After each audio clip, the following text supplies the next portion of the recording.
تو یہ ساری چیزیں تھیں. ہر کنٹری کا الگ الگ سسٹم ہے سمجھیے, اور وہ سسٹم کے ذریعے سے وہ کنٹرول کر رہے ہیں اور وہ کرنے میں کامیابی حاصل کر رہے ہیں, تو اس میں تعجب اور پھر جو ہے حیرت کی بات نہیں ہونی چاہیے. امید کہ اللہ تعالیٰ ہندوستان میں بھی جو ہے کچھ ایسے میجرز آئیں گے, اللہ تعالیٰ توفیق دے گا اور اس وبا سے ہم سب کو چھٹکارا ملے گا. لیکن اس میں حیرت کی بات نہیں.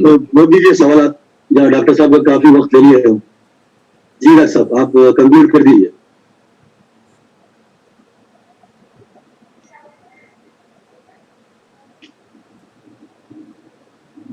جزاک اللہ. ہم ڈاکٹر صاحب کو بہت مشکور ہیں کہ آپ نے اپنا قیمتی وقت نکال کر ہم سے آپ کا ایکسپیرینس شیئر کیے. آخر میں جناب مولانا طیب عبدالسلام صاحب کی سے درخواست کرتا ہوں کہ جیسا کہ روز دعا سے اختتام کرتے ہیں, آج کی دعا ہمارے سامنے پیش کریں. السلام علیکم ورحمۃ اللہ وبرکاتہ. تو اسی کرونا کے سلسلے میں جو دعا ہم کو نبی کریم صلی اللہ علیہ وسلم نے سکھائی ہے, اسی کو دہراتے ہوئے ہم آج کے پروگرام کا اختتام کرتے ہیں. آپ بھی میرے ساتھ پڑھیے. اللہم انی نعوذ بک من البغض والجنون والجنون والجذام ومن غیبی الأقدام. اے اللہ ہم پناہ مانگتے ہیں برس سے, جنون سے, جذام سے اور ہر قسم کی آزمائشوں سے اور ہر قسم کی بیماریوں سے. آمین. وآخر دعوانا الحمدللہ رب العالمین.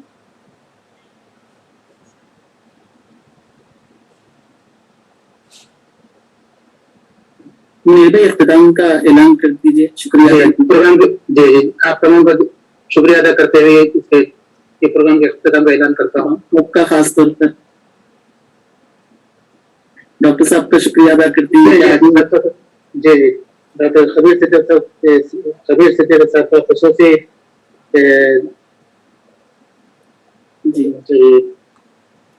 شکریہ ادا کرتا ہوں کہ وہ اپنا قیمتی وقت نکال کر ہم کو اس کے ایکسپیرینس اپنا شیئر کیے ہیں. آپ کا شکریہ ادا کرتا ہوں اور اس کے ساتھ ہی اس کا اختتام کا اعلان کرتا ہوں.